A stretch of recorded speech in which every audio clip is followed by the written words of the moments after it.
All right, guys, Bassett and Braxton. As I indicated before in this morning's video, I wanted to change up some things with the structure of our business. I drew some really crude visuals, but I think it'll get the point across. Uh, so let me just jump right in. So our business model right now, this is how it's set up. I'm making offers, Bassett's making offers, Braxton's making offers.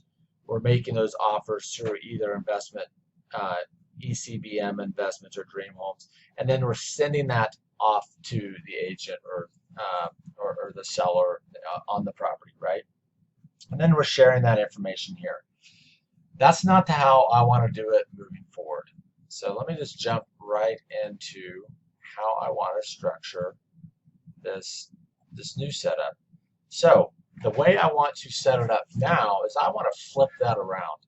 I want to set it up so that we're each independent from one another, but we're still working as a team. So instead of this team being in front, we're running all of our offers through one entity to the seller. We're making individual offers from each one of us. So I'm making offers from ECBM. Bassett's going to make offers from Bassett Holdings, and Braxton's going to make offers from Dream Home. Then we're going to share that information to the team and to the master database, but we're going to be sending offers independently to the seller. Sometimes that might be that I'm just sending off an offer, or Bassett's just sending off an offer, and Bassett Holdings. Or sometimes maybe if we really like a property, maybe all three of us are throwing offers at it. That's fine. That's totally fine. So what this is going to do, this is going to open up a lot of opportunity for us. So going back, let me go back to the old way, or our current way of doing it. What happens when we make an offer and we send it through ECBM or Dream Home to the seller, and we find out this property needs work, a lot more work than we thought. We find out that we overshot the list price or the asking price or offer price, I should say.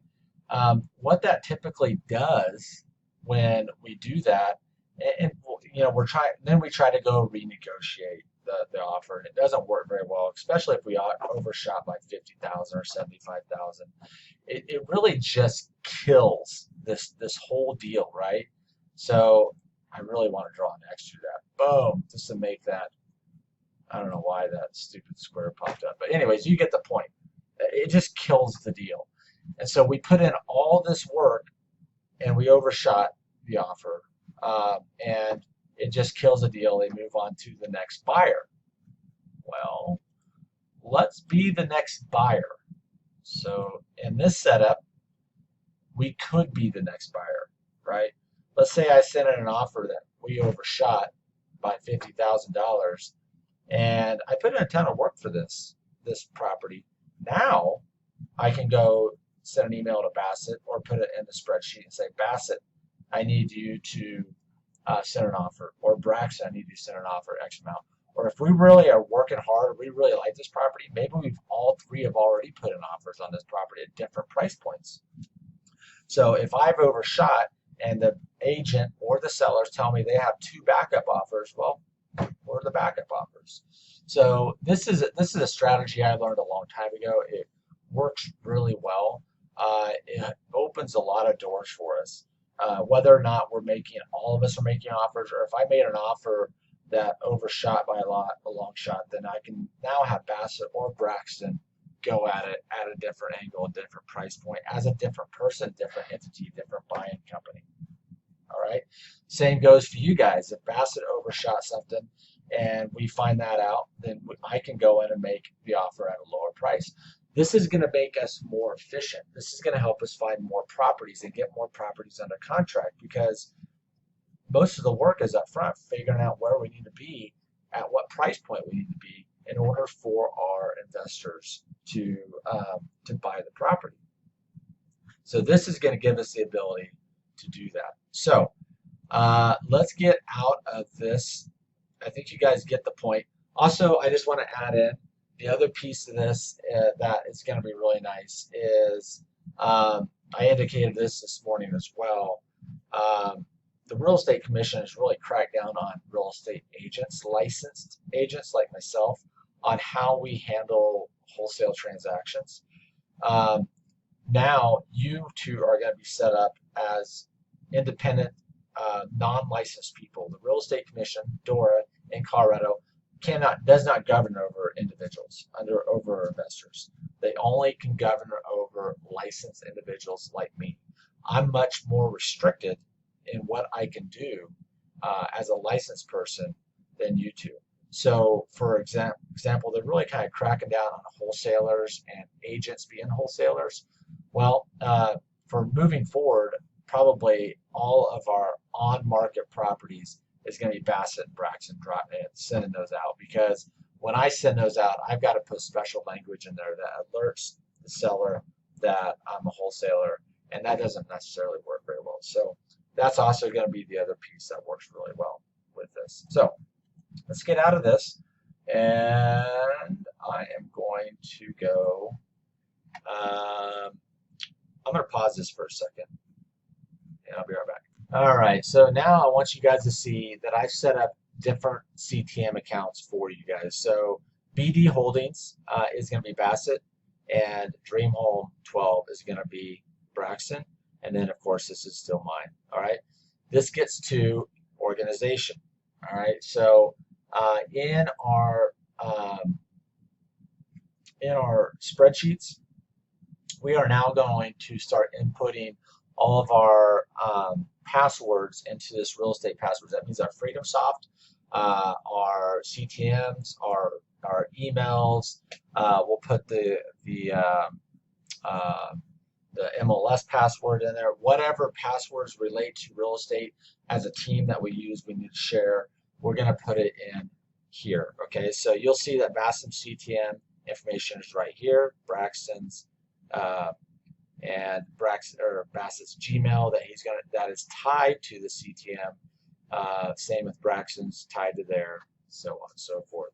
Okay, so next is next is going to be how the phone numbers work. All right, so this is Braxton's account. We're just going to set up a phone number and a campaign. We'll just make it a campaign for CTM offers. This drops into there. That way you guys can have a phone number designated to your CTM account. The agents will be calling. When somebody rings this number, you'll know it's an agent based on an offer that you've sent out. All right. So same with Bassett is my pipeline. Here's Bassett's number for his. So anybody that's calling into here is going to be from CTM, from offers that we made, right? Because that's what's going to be on the offer. All right, so the next piece I want to talk about is our Denver Real Estate Master Spreadsheet database. Moving forward, I don't want to just be using this as, and we're probably going to clean this up a little bit, but I don't want to be just using this as on-market properties. I also want to start using this for off-market properties. So anything that we're making off-market from our from our FreedomSoft accounts, we need to input it into here, and we'll get into more details about that as we go down the road. It doesn't need to be all this information, just an address. Maybe put in here off-market over here or whatever. We'll figure that piece out as we go down the road, but we do want to start inputting all of our off-market properties in here, making notes over here of what's going on. We'll probably make this notes section bigger, and so we can really start to collaborate on stuff that we're pulling out of FreedomSoft together. So if we're putting in the work in FreedomSoft and we're putting in these notes, now we'll have 3 times more chances of getting these properties under contract with the new structure that we have set up, right? So instead of just one shot, now we have 3 shots. And if we add somebody else to our team, there'll be 4 4 shots and 5 shots. So we're going to be going about this a little more aggressively because we're going to be sharing information and making multiple offers on properties. All right. So that comes to what needs to happen next. So Bassett, I need your help. I need you to log in and create templates. So you need to log into mine, and you're going to need to create a new contract. I'm fumbling through this. Create existing, copy from existing contract. And where's my template? All right, so you're going to need to take this template, just like this. I don't know if you know how to do this or not, but I'm gonna send it your way, and go in and create templates just like this. That's in my account. Create them in both your account and Braxton's account. I'm gonna give Braxton other types of tasks that he needs to do, but if you could do that piece, that'll help speed this along. That you can create that template that's in my account in these other 2 accounts. All right. I also want you to go ahead and log into your email. Let me see here. So your email, I'm not sure why it's not showing up. Your email is BD Holdings. We're going to change this to Bassett instead of Brian Evans, but we'll get to that. But this is now your email account that's tied to your CTM account, just like Dream Home Builders 6500 is tied to Braxton's CTM account. All right. So, anyways,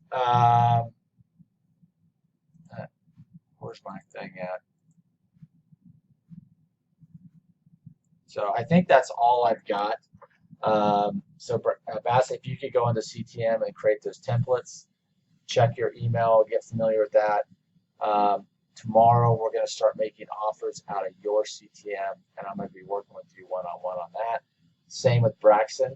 I'm going to be working on Braxton on that because the language is going to be very similar, but we're going to make some different changes to your contract so that we're not all identical. So I'll be working with each one of you on that moving forward. But I'm at Bassett. I'm going to have you create the templates because once you do one, you'll probably quickly be able to do the other.